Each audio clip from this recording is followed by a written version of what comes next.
आत्मा व्यापक है, पूर्ण है, एक है, मुक्त है, असंग है, चेतन है, निष्क्रिय है, शांत है, क्रिया शून्य है, स्वयं प्रकाशमान है, निर्दोष है, दृष्टा है, साक्षी है।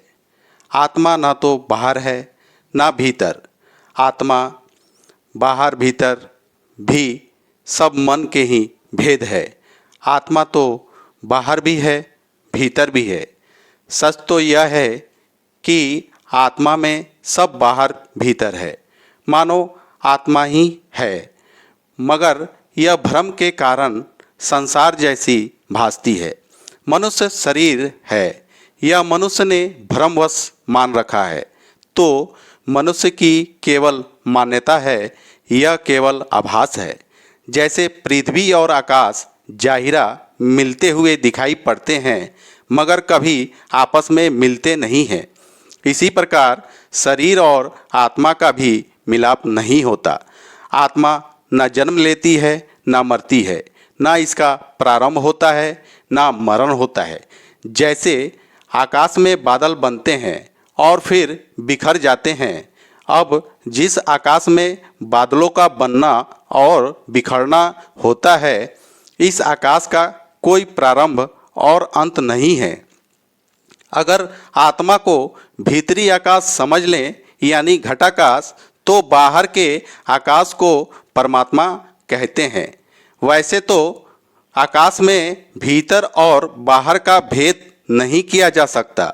मानो आत्मा आकाश जैसी है। जैसे हमारे आंगन में बेशक आकाश उतरा है, लेकिन हमारा आंगन सारा आकाश नहीं है, क्योंकि आकाश हमारे आंगन के पार भी है। इसी प्रकार हमारे शरीर में जो उतरा है, यह सारा परमात्मा नहीं है।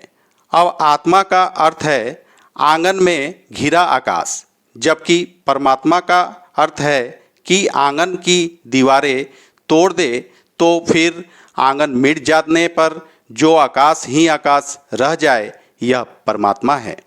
अब आंगन को मिटाने के लिए कुछ भी तो नहीं करना पड़ता, केवल आंगन को बनाने वाली दीवारें तोड़ देनी पड़ती है। दीवारों के विसर्जित हो जाने पर यह भ्रांति पैदा होती है। ऐसा भी कहा जा सकता है कि आत्मा तो गाड़ी के चक्कर यानी गाड़ी के चक्के के कील की तरह है। चक्का घूमता है मगर कील तो ठहरी होती है। इस लिहाज से आत्मा साक्षी रूप है। उदाहरण के तौर पर बिजली के बल्ब में यंत्र रहे हैं, करंट रहे हैं। कोई बल्ब 500 वाट का है, कोई 100 वाट का है, कोई 0 वाट का है, मगर इन सब में एक ही बिजली दौड़ रही है। बिजली में कोई फर्क नहीं है, केवल बल्ब के यंत्र में फर्क है। जिसकी इसी प्रकार मनुष्य के पास भी एक सूक्ष्म यंत्र है, जिसे अध्यात्म में सूक्ष्म शरीर कहते हैं, और इस सूक्ष्म शरीर की क्षमता के अनुसार हम भी ताकत यानी जीवन ऊर्जा श्वास के रूप में ले रहे हैं। प्रभु परमात्मा से जो चारों तरफ पूर्ण और पूर्ण तौर पर मौजूद है, जीवन ऊर्जा प्रदान करने में परमात्मा की कोई कंजूसी नहीं है। अब सूक्ष्म शरीर में सीमा है, और यहाँ सीमा है वहाँ दुख है, क्योंकि सूक्ष्म शरीर रूपी यंत्र बीच में है। आत्मा तो परमात्मा में मिली हुई है, यह तो आती जाती नहीं है, जबकि सूक्ष्म शरीर ही आती जाती है, और सूक्ष्म शरीर के साथ स्थूल शरीर भी आता जाता है। अब मनुष्य को स्थूल शरीर मिलता है माता पिता से, और सूक्ष्म शरीर मिलता है पहले जन्मों से। अब सूक्ष्म शरीर टूट जाए तो स्थूल शरीर ग्रहण नहीं किया जा सकता। मानो सूक्ष्म शरीर के टूटने से दो घटनाएं घटित होती है। एक तरफ सूक्ष्म शरीर गिरा कि स्थूल शरीर की यात्रा बंद हुई, और दूसरी तरफ से परमात्मा से जो हमारी सीमा थी सूक्ष्म शरीर की वजह से वो मिट जाती है। दरअसल सूक्ष्म शरीर बीच का सेतु है। यह एक तरफ से स्थूल शरीर से जोड़ता है और दूसरी तरफ से परमात्मा से जोड़ने वाला है। अब सूक्ष्म शरीर जिन चीज़ों से बनता है यह है हमारी इच्छाएं, हमारी वासनाएं, हमारी कामनाएं, हमारे किए गए कर्म, हमारे चाहे गए कर्म जिनमें हम कर्ता बने रहते हैं। अंत में कहना पड़ेगा कि माता पिता से मिलता है बाहर का आकार यानी स्थूल शरीर और स्वयं के पिछले जन्मों से मिलता है भीतर की अवस्था यानी सूक्ष्म शरीर। इस प्रकार भूख, प्यास, बीमारी, सेहत, सर्दी और गर्मी यह सब स्थूल शरीर का धर्म गुण है। यह सब शरीर की तरंगे हैं। शोक और मोह मन की तरंग है। जन्म और मरण प्राण की तरंगे हैं। श्वास भीतर आता है तो जीवन भीतर आता है, श्वास बाहर जाता है तो जीवन बाहर जाता है। इस प्रकार प्रतिपल जन्म और मृत्यु घट रही है।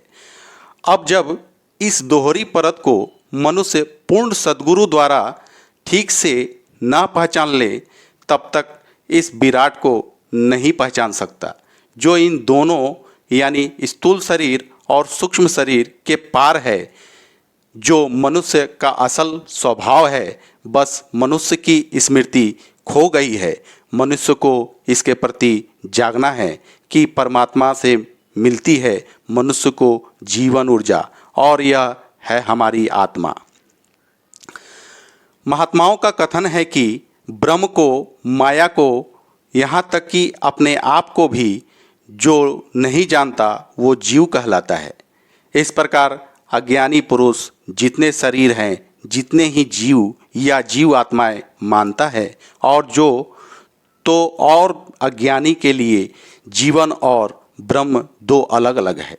मगर वास्तविकता यह है कि ईश्वर और जीव का भेद केवल सुनने, समझने और समझाने के लिए ही है, वास्तविक नहीं है।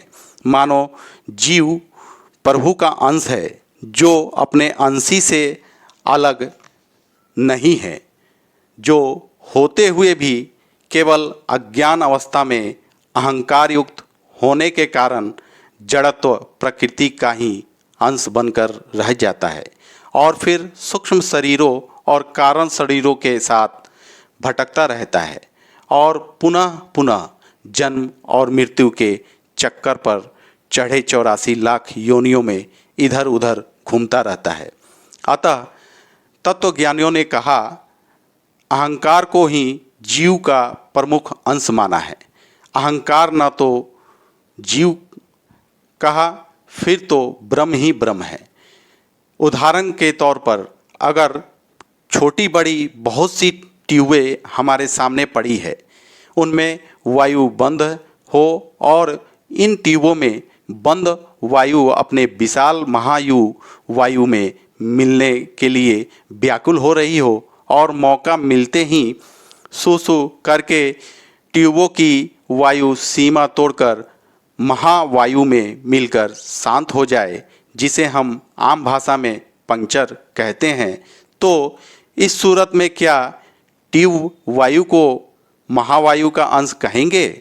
वायु तो वायु ही है, चाहे ये वायु ट्यूब का हो चाहे यह बाहर का हो, क्योंकि वायु प्लस वायु बराबर एक वायु, दो वायु तो होती नहीं है।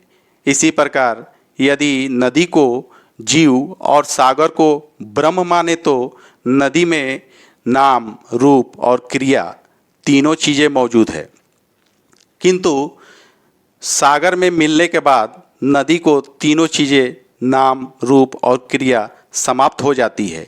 इसी प्रकार मिथ्या जीवन सच्चिदानंद परमेश्वर के साथ मिलकर अपना नाम, जीव भाव रूप और क्रिया, आना जाना, बढ़ना घटना, जन्म लेना, मरना, 84 का चक्कर आदि समाप्त करके ब्रह्म भाव में आ जाती है। इसी प्रकार पांचों जड़ों तत्वों में क्षितिजल पावक गगन समीरा में एक ही तत्व है, द्वैत नहीं। इस छठे चेतन में द्वैत कैसे हो सकती है? अतः असलियत तो यह है कि ईश्वर की भांति जीव चेतना से पूर्ण है और ये आनंद की तलाश में रहता है, जबकि ईश्वर नित्य आनंदमय है। मगर जीवन शरीर की सीमा में सीमित होकर अज्ञानवश अपने विशाल रूप और आनंदमय रूप ब्रह्म से अपने आप को अलग थलग समझे बैठा है, जबकि ज्ञानी पुरुष सब शरीरों में एक ही आत्मा देखता है। जैसे लाखों लहरों में एक ही जल है, करोड़ों मिट्टी में घड़ों में करोड़ों मिट्टी के घड़ों में एक ही मिट्टी है और अनगिनत बल्बों में एक ही विद्युत प्रकाशित है। और जैसे 100 किलोवाट और 1 क्विंटल में कोई फर्क नहीं है, केवल नाम का ही तो फर्क है, वस्तु तो एक ही है।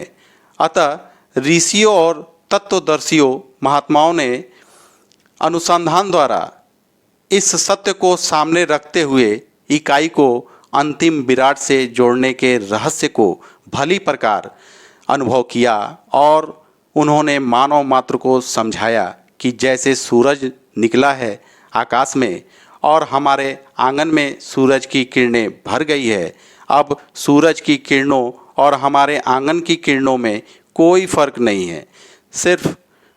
फिर भी हमारे आंगन की किरणों की एक सीमा सी प्रतीत होती है, क्योंकि हमारे मकान की दीवारें हमारे आंगन में पड़ती हुई सूरज की किरणों को घेरती है और एक सीमा सी बनती हुई मालूम देती है। अब ऐसी प्रतीत होने वाली सीमा में वास करता हुआ किरण रूपी परम तत्व आत्मा है, और अगर हमारे आंगन में पड़ती हुई सूरज की किरणों यानी धूप को ये वहम और भ्रम हो जाए कि ये किरण यानी धूप बन सी गई है, ये आंगन ही है, तो इसका नाम जीव है। इसी प्रकार शरीर की आत्माओं में जो परम तत्व विराजमान है, इसका नाम आत्मा है। और अगर इस आत्मा को ये भ्रम हो जाए कि ये बस शरीर ही है, तो इसका नाम जीव है। अब अगर गहराई से देखें तो अंतर कुछ भी नहीं है, चाहे भ्रम सूरज की किरणों का हो कि ये घर के आंगन से बंधी है, ये आंगन ही है, या फिर भ्रम शरीर के में विराजमान आत्मा का हो कि ये शरीर ये है, ये भ्रम ही हमारी भूल की जड़ है। जबकि वास्तविकता में ये है कि सूरज की किरण बंध ही नहीं सकती, क्योंकि न बंधा होना इसका स्वभाव है, ये किरण की स्वतंत्रता है, ये इसका जीवन है। अतः अगर हम मुट्ठी बांध ले तो सूरज की किरण भीतर हमारी पकड़ से नहीं आएगी। अब प्रतीत होती सीमा इन किरणों पर नहीं है, सीमा केवल हमारे आंगन की है। केवल सीमा का भ्रम पैदा हो सकता है, मानो ऐसा ही भ्रम आत्मा को जीव बना देता है, और जब यह भ्रम पूर्ण सद्गुरु द्वारा टूटता है तो जीव और ब्रह्म दोनों में अभेद हो जाता है। फिर आत्मा रूपी परम तत्व ईश्वर कहलाता है। अतः धर्म इतनी व्याख्या में समस्त जीवन को पिरोता है, वाकई साधक के लिए यह बात बड़ी उपयोगी है, क्योंकि इसकी भी यात्रा आंगन से है। आंगन की दीवारों से किरण यानी धूप की ओर और किरण से सूरज की तरफ है, मानो आत्मा ही ईश्वर है और आत्मा ही जीव रूप है। वैसे भी यह एक नियम है कि जो जिसके अंदर होते हैं वो उसी का रूप होते हैं। जैसे जड़, तना, पत्ते, फूल, फल वृक्ष में होते हैं, ये सब एक वृक्ष के रूप हैं। आत्मा ही ईश्वर और जीव रूप है। फिर भी जो आत्मा नहीं है, ऐसे शरीर में जीव को अहम भाव का हो जाता है कि ये शरीर है। धन्यवाद।